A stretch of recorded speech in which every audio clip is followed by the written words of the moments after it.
अपने से बड़ों का रुख देखना चाहिए।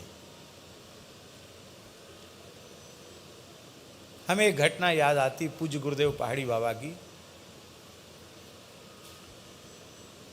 बड़ी छावनी में पूज्य गुरुदेव भक्तमाली जी की कथा थी, श्री महंत जगदीश दास जी के यहाँ, और उन्होंने नई गाड़ी आश्रम में ली थी, तो नई गाड़ी भेजी थी यहाँ। उसी गाड़ी से महाराज जी आएंगे और हमारे लिए विशेष कहा था कि पंडित जी जरूर आवें। हमें भी बड़ा उत्साह था कि महाराज जी के साथ अयोध्या जी वास का अवसर मिलेगा, सरयू स्नान का सौभाग्य मिलेगा और महाराज जी के मुखारविंद से कथा सुनने का अवसर मिलेगा, संतों का दर्शन होगा। हम भी बड़े प्रसन्न थे। कार्तिक में थी वो कथा, सन हमें याद नहीं, पर ये सन 1995 की बात है, सन 1995 की बात है।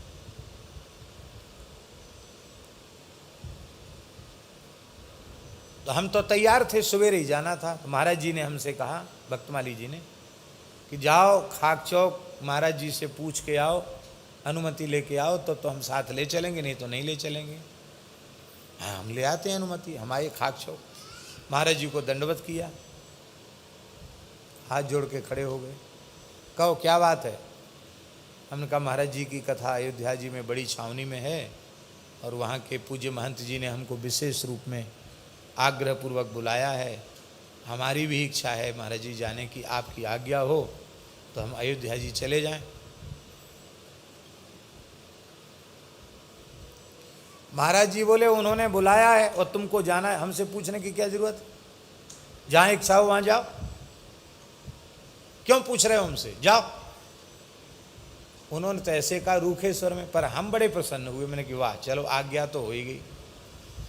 हम लौट के आए, महाराज जी ने कहा कहो। क्या कहा महाराज जी ने? हमने कहा महाराज जी उन्होंने आज्ञा दे दी। बोले कैसे आज्ञा दी, पूरी बात बताओ। महाराज जी बोले पूरी बात बताओ। तो हमने कहा हमने ऐसे कहा। तो महाराज जी बोले कि भाई बुलाने वाले ने बुलाया, जाने वाला जा रहा है, हमसे पूछने की क्या जरूरत, जाओ तुम्हारी इच्छा हो जाओ। बोले पंडित जी अपने से पूज्य गुरुजनों का रुख समझना चाहिए, तुम रुख नहीं समझ पाए। उनका रुख होता तो वे प्रसन्न होकर कहते नहीं अवश्य जाओ, जरूर जाना चाहिए।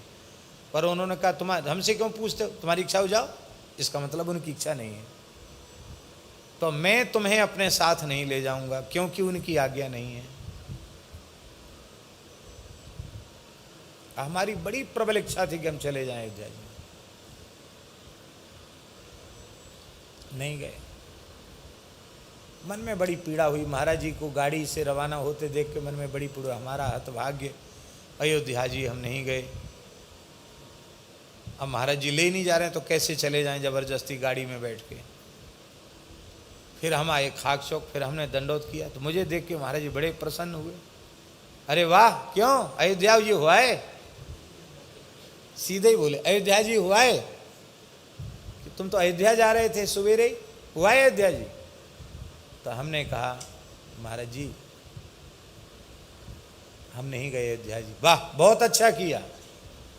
देखो मेरा बुढ़ापा है और यहाँ पहाड़ी बाबा का उत्सव आने वाला है, कार्तिक का महीना वृंदावन छोड़ोगे, कितना सुंदर उत्सव है, तुमको तो सब संभालना है। बहुत अच्छा किया, वाह मैं बहुत प्रसन्न हूँ। नहीं गए, बहुत अच्छा है, बहुत अच्छा है, नहीं गए, बहुत अच्छा है। कई बार बोलते थे एक शब्द, बहुत अच्छा है, वाह बहुत अच्छा। तब हमारा दुख दूर हुआ कि बिल्कुल महाराज जी ने ठीक कहा, जाते तो बहुत बुरा था, नहीं गए तो बहुत अच्छा हो गया। और उसी वर्ष कार्तिक शुक्ला त्रयोदशी को महाराज जी ने सवेरे हमको बुलाया और महाराज जी की कथा वहाँ गोपाष्टमी से थी, छावनी में गोपाष्टमी से कथा थी। और महाराज जी तो चले गए थे पहले ही, शायद षष्ठी या सप्तमी को चले गए और हम तो यहीं थे। कार्तिक शुक्ल त्रयोदशी को महाराज जी ने खाक चौक में हमको बुलाया। हम अपने आसन पर बैठकर थोड़ा सितार का रियाज कर रहे थे, अभ्यास कर रहे थे। उसी समय एक विद्यार्थी गया, बोले महाराज जी ने कहा तुरंत मेरे पास आ जाओ। तो ऐसी सितार रख करके हम महाराज जी के पास गए। तो जो पहाड़ी बाबा वाला कुआं है, उस कुआं के पाट पे महाराज जी लंगोटी में ही रहते थे। वो जटा गोल बांधे हुए अपने माथे पर ऐसे हाथ रख के उकड़ू बैठे थे। मैंने साष्टांग प्रणाम किया तो ऐसे देखा उन्होंने, सिंह जैसी चितवन थी उनकी, ऐसे देखा उन्होंने। वाह, आ गए? हाँ महाराज जी आ गया। बोले देखो एक शब्द भी मुझे उत्तर नहीं दोगे, अब मेरी बात रखनी पड़ेगी तुम्हें, मेरी प्रतिष्ठा का प्रश्न है। कल का दिन बीच में है, परसों तुमको विधिवत विरक्त वेश दे करके परम सिद्ध संत श्री पहाड़ी बाबा की गद्दी पर तुमको विराजमान करेंगे। एजेंडा निकल गया है, सब संतों के हस्ताक्षर हो चुके हैं, सारी तैयारी हो चुकी है। हम जानते हैं कि तुम मना कर दोगे, इसलिए मैंने पहले ही कह दिया एक शब्द उत्तर मत देना। हम तो सन्न रह गए, ये क्या? हमने कहा महाराज जी तो अयोध्या जी गए हैं, हमने उनसे पूछा नहीं है, उनकी आज्ञा के बिना हम स्वतंत्र नहीं, हम कुछ नहीं कर सकते। तो कहते हैं तुम समझते नहीं हो, पंडित बन गए, खाली बकबक करते हो। हम और वो दो नहीं है, एक का ही हैं, ऐसे बोले मन। हम और वे दो नहीं है, एक का ही हैं। वो मेरी आत्मा के भाव को जानते हैं, उनसे पता कर लो। तो उस समय मोबाइल का प्रचलन तो था नहीं। महाराज जी जहाँ रुके थे वहाँ के लैंडलाइन फ़ोन का संपर्क किया गया, फिर महाराज जी से फ़ोन पर बातचीत हुई। महाराज जी ऐसी ऐसी बात है, आप आज्ञा करो, क्या करें? महाराज जी बोले पंडित जी हमसे क्यों पूछ रहे हो, मातु पिता गुरु प्रभु की बानी, बिनहि विचार किए शुभ जानी। अपने मन में लोभ लालच नहीं है, अपने से बड़ों की आज्ञा है, बड़ों की आज्ञा में विचार नहीं करना चाहिए। हमने कहा महाराज जी हमारा भाव तो यही है कि हम संतों की रहनी से रहकर ही जीवन यापन करें, लेकिन किसी स्थान की व्यवस्था हमको मिले ये स्वप्न में भी हमारी इच्छा नहीं है। हम तो आपके पद चिन्हों पे चलना चाहते हैं। महाराज जी बोले अपना आग्रह रखोगे तो उससे हानि हो जाएगी, गुरुजनों की आज्ञा मानो। हमने कहा महाराज जी लोग कहते हैं कि वो फिर भगा देंगे। बोले तो तुमको लोभ लालच होगा तो डरो, और केवल आज्ञा पालन करना चाहते हो, बुलाए तो आ गए, कहे तो चले गए, उसमें क्या हानि है? पर अपने से बड़ों की प्रसन्नता का ध्यान रखना चाहिए। तुम्हारा धर्म तो उनकी आज्ञा पालन है ही, वे मुझे आज्ञा करें तो उनकी आज्ञा पालन करना मेरा भी धर्म है, मेरे लिए भी वे गुरुतुल्य ही हैं। तुम्हारा सौभाग्य है ऐसे महान तपस्वी सिद्ध संत के द्वारा तुम्हें विरक्त वेश मिल रहा है, तुम स्वीकार कर लो।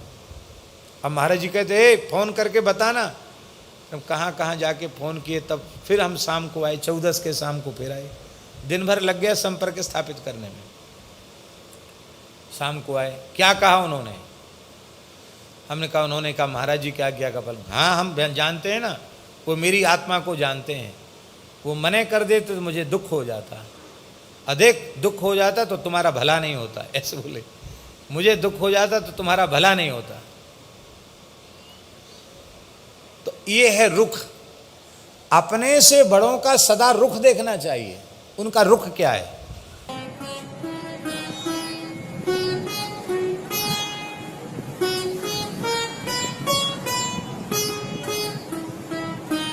श्री सीताराम प्रतिदिन सत्संग एवं दर्शन के लिए श्री महाराज जी के ऑफिशियल चैनल को जरूर सब्सक्राइब करें।